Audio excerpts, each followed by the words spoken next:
சரியான மத ரீதியான சரியான விளக்கத்தை அவர் தந்தார்.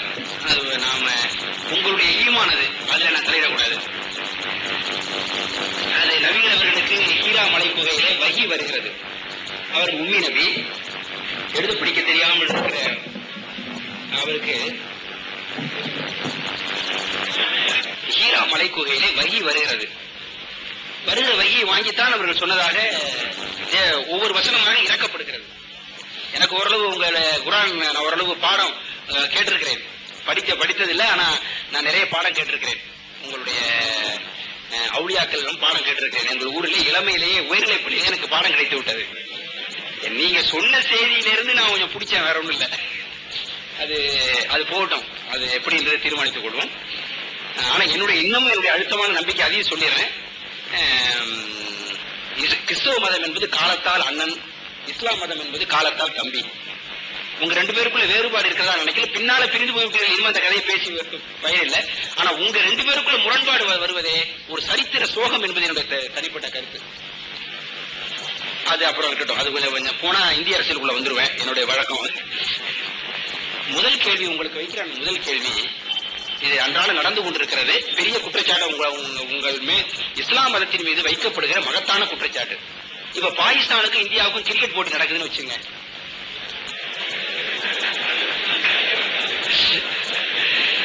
இந்துக்கள்லாம் இந்தியா ஜெயிச்சுன்னு ஆசைப்படுறாங்களாம். ஆனா இஸ்லாமியர்கள் மட்டும் பாகிஸ்தான் தோத்து போனா முகம் சோங்கி போய் நம்மோட சேர்ந்து கை குலுக்கி சந்தோஷப்படுறதே கிடையாது. கடைசி நிமிஷம் வரைக்கும் காத்துக்கிறது பாக்குறாங்க அப்படின்னு சொல்லி ஒரு வலுவான குற்றச்சாட்டு வைக்கப்படுகிறது. இந்த கேள்வியை எனது மகத்தான என் வழிபாட்டிற்குரிய மகான், இந்த தெருவிலேயே பச்சை பசடியில் வச்சித்த ஐயா கவி காமு ஷெரீப் அவர்களிடமே ஒரு நாள் இரவு நான் கேட்டேன். அவர்கள் வீட்டில் 3 ஆண்டுகள் அவர் வீட்டு பிள்ளை மாதிரி நான் தங்கி இருந்திருக்கேன் கவி காமு ஷெரீப் இடத்துல. அவர் வேறொரு விளக்கம் கொடுத்தார். அந்த விளக்கத்தை நீங்க கொடுக்குறீங்களா எனக்கு தெரியாது. இது தொடர்பாகவே இன்னொரு கேள்வி, ஏன்னா ரெப்படிஷன் மாதிரி இருக்கும், அதுக்காக சேர்த்து கேட்டுறேன். வளைகுடா நாடுகளுக்கும் இஸ்ரேலுக்கு சண்டை நடக்குதுன்னு வச்சுங்க.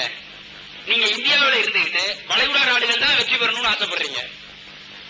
அமெரிக்காவுக்கும் அரபு நாடுகளுக்கு சண்டை நடக்குதுன்னு வச்சுங்க.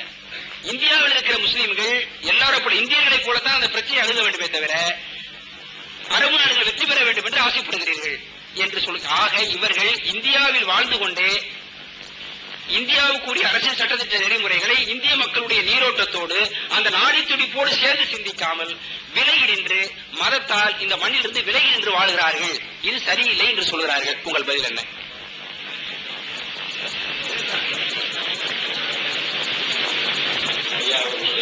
கேள்வி இஸ்லாத்தை பற்றியதா இல்லாட்டாலும் இஸ்லாமியர்களை பற்றியதா இருக்கு இல்லையா? இஸ்லாமிய மார்க்கத்தின் மீது அவங்க இந்த கேள்வி வரல.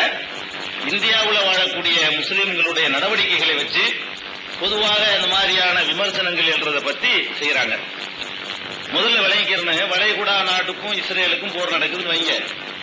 இந்த போர் நடக்கும் பொழுது முஸ்லிம்கள் பெரும்பாலும் வளைகுடா நாட்டின் பக்கம் ஆதரிப்பாங்க. அது உண்மைதான், அது அப்படிதான் அது போகும். இது முஸ்லிம்கள் மாத்திரம் இப்படி செய்யல. இலங்கையில சிங்களவர்களுக்கு தமிழர்களுக்கும் போர் நடக்குன்னு வைங்களேன், நியாய அநியாயங்கள்ல ஒரு பேச்சுக்கு தமிழன் பக்கமே அநியாயம் இருக்குன்னு வைங்களேன், அப்போ கூட தமிழ்ங்கிற அந்த மொழி அடிப்படையில தமிழன் நினைக்குவாருன்னா அதுதான் ஆதரிப்பான். வங்காளத்துல பங்களாதேஷுக்கு இன்னொரு நாட்டுக்கு சண்டை நடந்தா மேற்கு வங்காளத்துக்கு உள்ளவெல்லாம் அந்த பங்களாதேஷ் ஜெயிக்கணும்னு நினைக்குவான். ஏன்னு கேட்டா அவனுடைய மொழியை சேர்ந்தவர்கள். இந்த மொழி மதம் இதெல்லாம் அவங்கள சார்ந்தவர்களின் பக்கமே சாயணும் அப்படிங்கிற மாதிரி தான் எல்லாரையும் கொண்டு போயிட்டு இருக்குது. அந்த வகையில தான் அமெரிக்காவுக்கும் அரபு நாட்டுக்கு சண்டை நடந்துச்சுன்னு சொன்னா இந்த ரெண்டுல நமக்கு எந்த வகையில எது நெருக்கான்னு பார்க்குவான். உண்மத மொழி சில நேரங்கள்ல தீர்மானிக்கும், சில நேரங்கள்ல மதம் தீர்மானிக்கும், சில நேரங்கள்ல அந்த குலம் கோத்திரம் கூட தீர்மானிக்கும். இது ஒரு வகுப்பு கலவரம் நடக்குதுங்களா, அதுல கூட அந்த மாதிரிலாம் இருக்கு. உதாரணமா ஒரு 2 ஜாதிக்கு சண்டை நடந்துகிட்டு இருக்குது. அந்த 2 பேரும் அதை பார்க்க வேண்டியதில்லை, வேற பகுதியில் இருக்கிறவங்களுக்கு அது உணர்வு வரும்.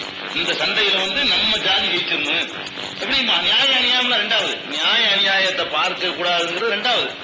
ஆனா இதுல 2 விஷயத்தை நான் சொல்ல விரும்புறேன். இஸ்லாம் இதுல என்ன நிலைப்பாடு வச்சிருக்குது? முஸ்லீம்கள் செஞ்சாலும் தப்பு தான், மத்தவங்க செஞ்சாலும் தப்பு தான். இஸ்லாம் அப்படி பார்க்கறத மறுக்குது. நல்லா விளங்கிருங்க. இது இயற்கை, எல்லா மனிதனிடத்திலையும் இந்த மாதிரியான இயற்கை இருக்குது. இஸ்லாம் என்ன சொல்லுதுன்னு கேட்டா, நியாயம் எங்கேயோ அந்த பக்கம் தான் நிக்கணும், அநியாயம் எங்கேயோ அதான் பார்க்கணும். நியாய அநியாயத்தின் பக்கமே தான் நம்ம நிற்கணுமே தவிர ஒரு மனிதனுடைய சிந்தனை போக்க மொழியோ தேசமோ மதமோ மாற்றி விட்டுறக்கூடாது அப்படிங்கறதுல இஸ்லாம் தெளிவா சொல்லுது. நான் ஏற்கனவே ஆரம்பத்தில் ஒரு கேள்விக்கு சொன்னேன், லா எஜ்ரி மன்னக்கும் ஷனஆனு கௌமின் அலா அல்லா தஅதிலு, ஒரு சாரார் மீது உங்களுக்கு இருக்கக்கூடிய வெறுப்பு நீங்கள் நியாயம் செய்யாமல் இருக்குமாறு உங்களை தூண்டிவிடக் கூடாது, நேர்மையாக நீங்கள் நடங்கள் அப்படின்னு திருமறை குர்ஆன் தெளிவாகவே சொல்லுது. எந்த அளவுக்கு எனக்கு தெரியுதுன்னா, நான் ஒரு பாகிஸ்தானை சேர்ந்தவன் வச்சுக்கிறோம், பாகிஸ்தானுக்கும் இந்தியாவுக்கும் சண்டை. ஏன்னா பாகிஸ்தானை சேர்ந்தவன்டா தான் நான் சொல்லக்கூடிய உதாரணம் பொருள் அதுக்காக தான். பாகிஸ்தானை சேர்ந்த ஒரு முஸ்லீம்னா பாகிஸ்தானுக்கும் இந்தியாவுக்கும் யுத்தம் நடக்குது. அந்த யுத்தத்துல நான் சேர்ந்திருக்கிற பாகிஸ்தான் பக்கம் தான் தப்பு இருக்குது. அப்படி இருக்குமானால் பாகிஸ்தான்ல இருந்து கொண்டு முஸ்லீம் நாட்டில் முஸ்லீம் பிரஜையா இருந்து கொண்டே நான் இந்தியாவை ஆதரிக்கணும். இஸ்லாம் எனக்கு அதான் சொல்லுது. தேசத்தின் அடிப்படையில் கூட இதை தீர்மானிக்க கூட இஸ்லாம் சொல்லுது. தேசத்துக்காக கூட நியாயப்படுத்திடுவாங்க. பொதுவாக என்னன்னு கேட்டா தேசம் எல்லாமே ரைட்டு நினைக்கிறாங்க. இஸ்லாம் அதையும் மறுக்குது. தேசங்கிற நம்மளா போட்டு ஒரு கோடு, அவ்வளவுதான். நம்முடைய பாதுகாப்புக்காக போட்டுக்கிட்டது. உலகத்துல துண்டு அப்படிலாம் படைச்சு வைக்கல. இந்தியாங்கிறது முந்தி இருந்த அளவுக்கு இப்ப இல்ல, குறைஞ்சிருக்குது. பாகிஸ்தான், பங்களாதேஷ், ஆப்கானிஸ்தான் சேர்ந்து இந்தியாவா இருந்துச்சு. அதுக்கு முந்தி இருந்த 1000 வருஷத்துக்கு முந்தைய இருந்த இந்தியாவோட கூடியும் இருக்குது. கூடுது, குறையுது, மாறுது, மறையுது, பல மாதிரி இருக்குது. அதனால இந்த தேசங்கிறத நம்ம பாதுகாப்பு வச்சுக்கமே தவிர நீதி ஒண்ணுதான் ஒரு மனிதன் பார்க்கணும். அதுதான் இஸ்லாம் சொல்லுது. நீதி அடிப்படையில இந்தியாவை சேர்ந்த ஒரு இந்துவே பாகிஸ்தான் ஆதரிக்கணும். சில நேரங்கள்ல இந்தியாவுடைய நிலைப்பாடு தவறாக இருந்தார், இந்தியாவுடைய நிலைப்பாடு தவறாக இருக்குமானால் அவன் இந்தியா நம்ம நாடு செய்யற எல்லா தவறையும் ரைட்டுன்னு சொல்லக்கூடாது. மனிதன் மனிதாபிமானம் தான் பார்க்கணும். மனிதாபிமானம் ஒரு நாட்டுக்கு மட்டும் சொந்தமானது இல்லை. மொழி அடிப்படையில தமிழன் செஞ்சா கரைட்டு சொல்லி வாதிடக்கூடிய போக்கு, மலையாளி செஞ்சா சரிந்து வாதிடக்கூடிய போக்கு, இந்தியக்காரன் எது செஞ்சாலும் சரிந்து வாதிடக்கூடிய போக்கு, ஒரு முஸ்லீம் செய்யற எல்லாத்தையும் சரிந்து வாதிடக்கூடிய போக்கு, இது எல்லாத்தையும் இஸ்லாம் தரமட்டமாகுது. இஸ்லாத்துக்கு போக்குல உடன்பாடு கிடையாது.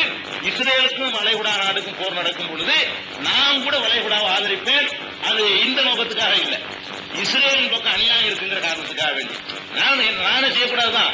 இஸ்ரேல் வளைகுடா விஷயத்துல நான் என்ன செய்வேன், கண்டிப்பா இஸ்ரேல் பக்கம் அநியாயம் இருக்கு. திணிக்கப்பட்ட ஒரு நாடு, அது திட்டமிட்டு உருவாக்கப்பட்ட ஒரு நாடு, பெட்ரோல் வளத்தை கொள்ளையடிக்கிறதுக்காக வேண்டி அங்க ஒரு சிக்கலை உண்டாக்குறதுக்காக ஏற்படுத்தப்பட்டது அப்படின்னு நான் நினைக்கிற காரணத்தினால ஜெருசலம் எங்களுக்கு சொந்தமானதை அபகரிச்சுக்கிட்டாங்கன்னு நினைக்கிறதுனால அந்த வகையில செய்கிறேன். ஆனா அதுக்கு மட்டும்தான் இல்லை, எல்லாத்துலயும் இந்த எண்ணம் வரும். தமிழங்கிறவன் தமிழன் எங்கேயாவது இருந்தாலும் அதான் நினைப்போம். எங்கேயாவது ஒரு மொரிஷியஸ் தீவுல ஒரு தமிழர் ஜெயிச்சிட்டாருன்னா நம்ம பட்டாசு கொண்டாடுறோம்ல, அவர் யாரும் நமக்கு தெரியவே செய்யாது. அவர் தமிழை அவரே மறந்துருப்பாரு. பாரம்பரியத்தான் அவர் தமிழராக இருப்பாருங்க. ஆனா அவர் ஜெயிச்சிட்ட மொரிஷியஸ்ல ஒருத்தர் ஜெயிச்சிட்டாருன்னு நமக்கு சந்தோஷமா இருக்குது. தமிழன் மொழி நம்ம மொழிக்காரன் ஒருத்தன் வந்துட்டான் அப்படிங்கிறது. இது மனிதனுடைய இயற்கையில உள்ளதை இதையும் மாற்றணும், மனசு இதையும் பக்குவப்படுத்தணும் அப்படிங்கிற நம்ம நிலைப்பாடு. அப்புறம் கிரிக்கெட் விஷயம் சொன்னாங்க பாருங்க. இந்த விளையாட்டுங்கிறத பத்தி நமக்கு இப்படி ஒரு தீவிரமான பார்வை இருக்கக்கூடாதுன்னு தான் இஸ்லாம் சொல்லுது. விளையாட்டுங்கிறத விளையாட்டுல இல்லாம தேசபக்தி இருக்குது. பிரிட்டனை கூட நான் ஆதரிக்கலாம். நான் இந்திய குடிமகனா இருந்து கொண்டு அதான் இதுக்காக இருக்கக்கூடாது. பாகிஸ்தான்காரன் முஸ்லீம், அதனால அவன் ஆதரிக்கணும் என்பதற்காக முஸ்லீம்கள் செஞ்சாங்கன்னா அது தப்பு. அந்த மாதிரி போக்குல தான் இருக்கிறது, வாஸ்தவம் தான். அதுக்காக அவங்க செய்யறாங்க. அதுக்கு இன்னொரு தரப்புல உள்ள காரணம் என்னன்னு கேட்டா, பாகிஸ்தான்காரனை விளையாட விட மாட்டோம்னு சொல்லி ஒரு தடுக்கிறான். அது ஒரு மதச்சாயம் பூசுறான் பாருங்க. இன்னொரு சைட்ல உண்டாக்கி விட்டுட்டான். பால்தாக்கரை வந்துகிட்டு பம்பாய்க்குள்ள வர விட மாட்டோம், இந்தியாவுக்குள்ள பாகிஸ்தான் டீம் விளையாடக்கூடாதுன்னு போது இது இந்த விளையாட்டுல போய் மதவெறியை காட்டுறாங்க. விளையாட்டு தானே, அது பாகிஸ்தானும் இந்தியாவை ஜெயிச்சுட்டா இந்தியா தோற்று போச்சுன்னு அர்த்தமா? பாகிஸ்தானை இந்தியாவை ஜெயிச்சிருச்சு. 7 வீரர்களை ஜெயிச்சிட்டதுனால, விளையாட்டுல ஜெயிச்சிட்டதுனால தேசத்துக்கு ஒரு அவமானமும் கௌரவம் ஏற்பட்டு போயிருமா? இது ஒரு விளையாட்டு. இவன் இன்னைக்கு ஜெயிப்பான், நாளைக்கு ஜெயிப்பான். இதுல தூக்கி ஆகாவோ கொண்டு பெருமைப்படுறதுக்கு ஒண்ணும் இல்ல, இதுக்காக தலை குனிஞ்சு போறதுக்கு ஒண்ணும் இல்ல. இது சாதாரணமா எடுத்துக்கலாம். சில நேரங்கள்ல இந்தியாவும் சிலோனும் விளையாடும் பொழுது எனக்கு சிலோன் டீம் மேல எங்க பெரிய அது ஜெயிக்கணும்னு நினைக்கலாம். இது இந்தியா டீம் தான் ஜெயிக்கணுங்கிறதே ஒரு குறுகிய கண்ணோட்டம் தானே. ஒரு நாடு என்ற காரணத்துக்காக விளையாட்டில் கூட அவனுடைய ரசனைக்கு கட்டுப்பாடு வரணும்னா எந்த டீமையும் அவன் ரசிக்கலாம்ல. வெளிநாட்டு படத்தை பார்த்து ரசிக்கிற தமிழ் படத்தை விட ஆங்கில படம் நல்லா இருந்து ஒருத்தன் சொல்லுவான். இந்தி படத்தை விட நான் ஆங்கில படத்தை விரும்பி பார்க்கிறேன் ஒருத்தன் சொல்லுவான். நீ எப்படி வெளிநாட்டு படத்தை நீ பாக்குறது? வாரின் சாமான வாங்கி போடுறோம். பிரிட்டானியா அந்த பிரிட்டன் பேர்ல வர பிஸ்கட் வாங்கி தானே சாப்பிடுறோம். இந்தியா பேர்ல உள்ள பிஸ்கட்டோட பிரிட்டானியா இருக்கா, பிரிட்டன் தயாரிக்கலாம்.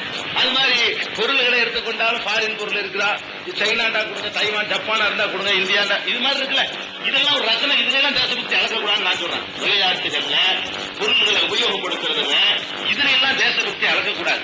நம்முடைய பாதுகாப்புக்காக செய்திருக்கிற ஏற்பாட்டுக்கு குந்தகம் விளைவிக்கிற விஷயம் இருக்கு பாருங்க.